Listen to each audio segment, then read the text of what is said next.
Team SRK FC, SRK Chennai FC, SRK।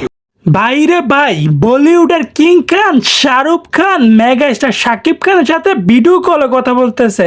হ্যাঁ, আপনি সত্যি দেখেছেন। বিস্তারিত জানতে সম্পূর্ণ ভিডিওটি দেখতে থাকুন, তাহলে বুঝতে পারবেন। প্রথমে আসি মেগা স্টার শাকিব খানকে নিয়ে। এই ঈদে রিলিজ হলো বরবাদ মুভিটি, আর সাথে সাথে তুমুল পরিমাণে সাড়া ফেলেছে বাংলাদেশের প্রত্যেকটা সিনেমা হলে। আমরা ইতিমধ্যে জানতে পেরেছি যে বাংলাদেশের মধ্যে 120টি সিনেমা হলে রাজত্ব করতেছে এই বরবাদ সিনেমাটি। আর প্রত্যেকটা সিনেমা হলের মধ্যে সবগুলা শো ছিল হাউসফুল, যেটা বাংলাদেশের মধ্যে একটা রেকর্ড বলতে পারেন। এবার আসি কিং খান শাহরুখ খানকে নিয়ে। তিনি বলেন, আমি আগে এই বাংলাদেশের সুপারস্টারকে চিনতাম না, কিন্তু তার রিসেন্টলি নিউ মুভি টিজারটা আমার নিউজ পেডে আসা মাত্রই আমি টিজারটি দেখেছি। প্রথমে ভেবেছিলাম এটা কোনো তামিল ইন্ডাস্ট্রির মুভি হতে যাচ্ছে, কিন্তু পরবর্তীতে খোঁজ নিয়ে জানতে পারি এটা বাংলাদেশি সুপারস্টার সাকিবের মুভি হতে যাচ্ছে। আমার কাছে টিজারটি অত্যন্ত ভালো লেগেছে।